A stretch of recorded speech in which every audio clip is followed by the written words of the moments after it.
lecturer. My name is Dina. I come from group 7 and my group will take care about the memory store. So please come to my presentation.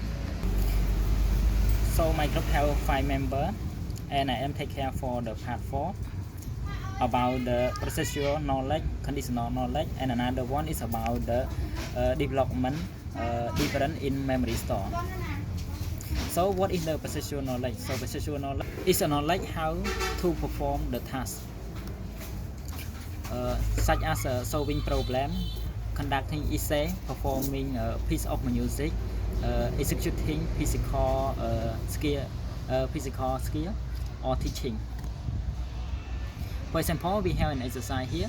So in order to do the exercise, we need to depend on our declarative knowledge. For example, 1/4 plus 2/3. So we need to find the common denominator. So 4 and 3 it is 12. So to solve this problem, we need the basic knowledge from declarative knowledge. Another example is about the writing essay. So to writing the better essay, the first we have to find the topic sentence, supporting sentence, and after that the body and the conclusion. Furthermore, we also need to find some support declarative knowledge such as grammar, punctuation, and spelling. Processual knowledge it is take a lot of great of time and effort in order to make it become more familiar, and it will be acquired and it will be automatically replaced.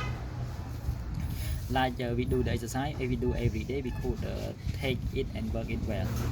And furthermore, at school, the teacher not just only teach the student, but the teacher also providing some class exercise, homework, project, quiz, or final exam in order to make the student learn and memorize in the long term.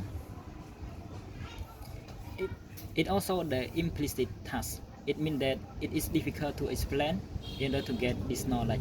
So it developed by doing, and sometimes it is less general than the descriptive knowledge. It means that we have to practice by ourselves, and based on our conducting every day, we will have the experience and we will be aware of it. And sometimes it needs the specific strategy to solve the specific problem also. And sometimes we need to have the specific purpose to solve in each of its use. The third part of the long term is the conditional knowledge. Conditional knowledge is the knowledge to know where and when we use the declarative or processual knowledge. So to solving the problem better, we need to have the knowledge of the declarative and processual, but we also know when and where we use it, so to make our problem is better in the same relevant case. And furthermore, we will use different strategy. It depends on the type of the problem also. So it needs the people to be flexible in their conducting the knowledge. Here is an example for apostrophe S. So normally we use apostrophe S with the noun that the noun belong to it. So like the boy and the shoe. So we know that the apostrophe S, but sometimes we also know the context that when it get muddy because he ran outside in the rain. And furthermore, we also know sometimes it because he ran out into the rain, so that's why he got muddy. So it is implicit, it's difficult to explain, and it based on the context also. So it is very important to make the student learn by themselves and the context, so it will be developed better. And the part 5 is about the developmental difference in memory store.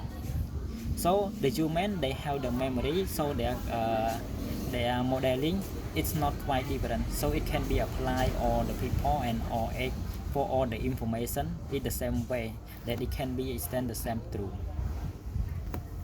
For example, the store stimulate from the environmental into the sensory memory, and after that we make sense it in their working memory, and after that we store it in the long-term memory. Here is some characteristic of the memory store. So we have three parts: the sensory and the working memory, and another one is the long-term memory. So for the sensory, the capacity is visual. It means that we absorb and stimulate from our environment. It is unlimited. The more we meet, the more we get. And for the duration of it very short. For example, visual just only 1 second, and for audio maybe 2 seconds, and after that we will forget it. So all the information, the form of it is raw and it is unprocessed yet. So the awareness of it is unawareness.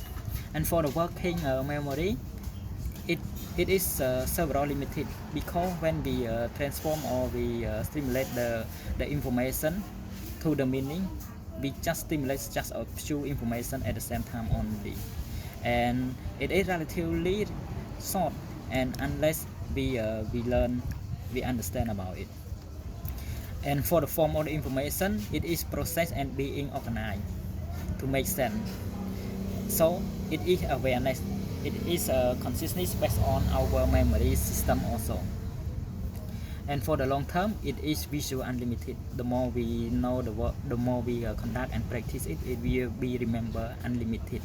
So you can learn many skills based on your time and your effort. So, and for the duration, it is very long, and some researchers can say that it is permanent. And how the information form.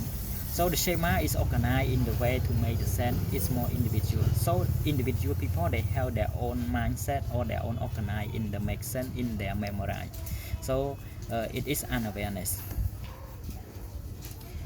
Another one is about the developmental different existence.